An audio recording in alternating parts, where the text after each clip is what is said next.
Hi, my name is Colby, and this is a public service announcement on recycling. Today we'll be talking about why recycling is important for our environment. We will also be talking to Rochelle Ebel and Dana Altman, our recycling specialists. Now on to Jay and Kylie. Hi, it's Jay and Kylie here, reporting from the dumpster out back behind the school. As you can tell, Central Lyon separates trash from recycles, and the recyclable dumpster is overflowing, just the way it should be. Now we're going to have Brevin and Papa Lion showing you guys all the different ways you can recycle. Welcome back, kids and coaches, and today I'm going to show you my favorite ways to recycle.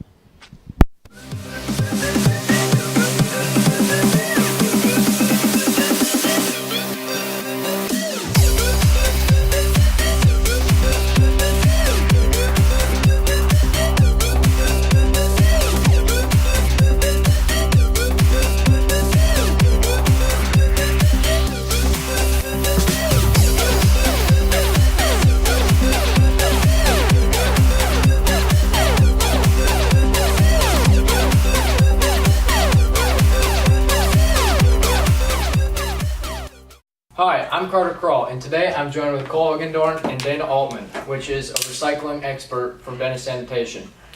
Today we're going to be talking about recycling and the benefits of recycling and why you should do it. So to start off, Dana, what would Denny's like people of Rock Rapids to know about recycling? Well, we believe it's very important to recycle at Denny's Sanitation, and our other garbage carrier, Town and Country, I would say it feels the same way. We estimate that about 60% of Rock Rapids recycles, which is a good number, but it can obviously be better. The landfill, our Northwest Iowa area landfill, is encouraging more and more recycling. We are concerned that the landfill is filling up faster than it needs to be. So if we recycle, it keeps the landfill from filling up, and it also keeps costs down for everybody. So that being said, that's what we talked about with the 95-gallon cans. Starting June 1, the city of Rock Rapids is getting 95-gallon recycling cans for every Rock Rapids household. It's if you're in the city of Rock Rapids. And those will replace the yellow cans or any of the smaller cans everyone uses. A lot of people set out 2 or 3 cans. It's one can. We'll pick it up with our automated, and it encourages more recycling because you'll have plenty of space, and help keep the cost down for everybody. Yeah, so you said that like 60% of Rock Rapids recycles. So how do you think those people could help to prepare the objects for the recycling? So the main thing will be just keeping your objects clean, keeping your recycling only recycling. So with your tin cans, rinse out your soup bowls, soup cans, rinse out your pop cans before you put it in. Pizza boxes can be recyclable, but they have to be clean because these items are manually gone through. And so just for the health of people that go through it and to prevent injury, they need to be clean. And the other thing too is, like I said, don't throw any garbage in your recycling. It's a benefit that we have recycling. Not all communities have recycling. We have had loads rejected. The landfill and recycling center can reject a whole load of recycling. So that being said, if we brought a Rock Rapids load of recycling to the landfill and they started going through it and there's too much garbage in it, they can reject the whole thing and the city has to pay for that. And that can be a couple $1,000s worth of fees that were typically free. Now the residents have to pay for it. So those are the biggest items. So once the recycled items end up at your pod at Denny's, where does the recycling then go? So we take it to the area landfill, which is in Sheldon. And then from Sheldon, they take it to Lamar's, Iowa. And there it is gone through and separated. And then companies from throughout the country come and pick up the separate. So paper is taken by one company, aluminum is taken by another, and so forth. And those companies process it. So that's where we also say too, it brings up a point with paper. Paper is so easy to recycle. It should be, if you are throwing anything in it with your personal information on it, it should be shredded. Because once it leaves our place, it is not buried, it is not destroyed right away. It has gone from place to place to place. So I would encourage that. with your recycling. It's very easy to recycle. Just shred it up, rip it up. If it's too important, you know, make sure it's taken to someone like Corey Hymanson always does a shredding project a couple times a year. Take it to him, save those type of items for that, where you know it'll be shredded and disposed of that way. Around Rock Rapids and other communities, what is and is not okay to recycle? Okay, so things that can be recycled are boxes, cartons, cereal boxes, anything that's lined on the inside with cardboard and it has a wax outside, like a cereal box, that can be recycled. Paper and plastic cups, cardboard, make sure you flatten it.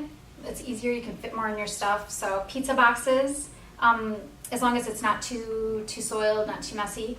Newspaper, your toilet paper rolls, paper bags, plastic bags, like sunshine plastic bags are not recyclable. Any of your mail, your paper, books can be recycled. And then your aluminum and metal cans, and any type of like tinfoil. New items are, well, this isn't new. Plastic has always been recyclable, but it used to be 1 through 5. Now, in the last year, it's 1 through 7, which is almost all plastics, except for any type of industrial plastic, like anything industrial, like if you have it on the farm. Some of those type of things aren't recyclable, but any of your basic household plastics can be recycled. And I always tell people, even if you're not sure, go ahead and recycle it. If it's not recycling, they'll pull it out. But usually there's a triangle at the bottom of your plastics, and it has a number on it. And if it's 1 through 7, it can be recycled. And then the new thing with that is also the lids that go with that. The lids used to not be recyclable, and they are now. So all of your juice lids, milk jug lids, and that type of thing. And then another new one is aerosol spray cans, as long as they're empty. Your hairspray bottles, deodorant, any of that kind of stuff, they're empty, they can be recycled. Perfect. Now for the stuff that cannot be recycled, there's some items on this sheet. So what are customers looking to not recycle? Big thing is going to be any of your basic garbage, food waste, no dirty diapers, we get that once in a while. No glass, that is probably our biggest question. Some areas are able to recycle glass, we are not. And I think that's because we manually go through it at Lamar's. It causes too much injury, so we just try to stick away from that. Foam is not recyclable, batteries, CDs, used tissues, things like that. Light bulbs, of course no medical supplies. And clothing is on there. Clothing is not recyclable. Encourage people to take it to Atlas, bring it to have a yard sale, bring it to secondhand places, things like that. Yeah, so for some of these things that are recyclable, what are some of the benefits, like some of the long-term benefits or even short-term benefits of recycling? So there's a number of them. A couple of them I already kind of talked about. The main one is going to be keeping the landfill from filling up. If the landfill fills up, it's a huge cost to the counties. We have to figure out a new place, start all over from scratch. And so along with that, it keeps everything, the cost lower. If we can keep it going with keeping the landfill where it's at, the prices stay lower for everyone. All of your garbage rates are going to be focused on whatever the landfill is charging and goes from there. So those are the two biggest things. They help create jobs. I have a fact here that says right now, United States estimates that about 21% of people recycle, which is pretty low. Once the goal is to reach 75%, and that will generate 1.5 million new jobs. So that's a big one for the economy as well. It conserves natural resources. Making 1 ton of paper from recycled stock saves up to 17 trees and uses 50% less water. And there it also saves energy. Typically, recycling a product uses less energy than making that product from scratch. The biggest one is aluminum cans. If you're not going to recycle anything, aluminum cans is the biggest one. It's the most cost-effective to recycle, and it is easiest to flip back. And we're open Monday through Friday, 1 to 5.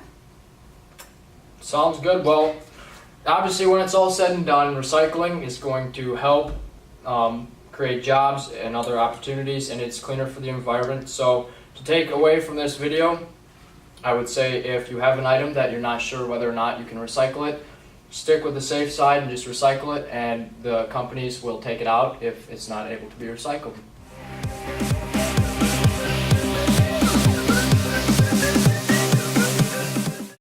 All right, I am Thomas, and I'm joined by one of our teachers here at school, Mrs. Ebel, and we're going to talk about the recycling program she started. So just to start with, how'd you get started with that? Well, I did not technically start the recycling program. The middle school had been doing it for years. I don't even know how many years, but for the last 3 years, my environmental education class has taken it over. Okay, and what are some of the stats that you have from the recycling program so far? The first year we did it was 2017, and we ended up recycling just over 7,000 pounds. Last school year, that upped to 7,750-ish. And through second semester, without counting May term this year, we did 6,000 this year, pounds. So that's 3 tons. So what would you say are some of the benefits from this program so far? I think it's good for the kids to realize how much is thrown away that can be recycled. And it's good for them to know that the stuff we pick up is actually recycled. And in benefit, not even just for recycling, I know the custodial staff appreciates 3 tons worth of stuff that they don't have to carry. So it does help out. So would you say that the school kind of had almost a littering problem before, or did you say that it was kind of noticeable? I don't know where the recycling went before. We've always had the little blue bins, so I'm hoping it always made it to the recycling bin, but who knows. I'm hoping that our program did make the students more aware, so instead of littering or throwing in the trash, it gets into the right receptacle so it can be reused. What would you say are the major components of recycling? Major components, just get it in the right spot. And that is the key thing. Unfortunately, some small towns, we don't recycle as much as we could. But anything you can recycle, I really recommend getting it to the right place so it can be reused again and it just doesn't take up space. Okay, so why were you the teacher picked to pick up the recycling program in the high school from the middle school? I actually volunteered because it wasn't getting done very much. Everybody's busy, and with my environmental education class, it's just fit right into that curriculum, so started it up. All right, so we have a bright recycling future here at Central Lyon. As you can see, recycling is very important to our environment. Thank you for tuning in, and we'll see you next time.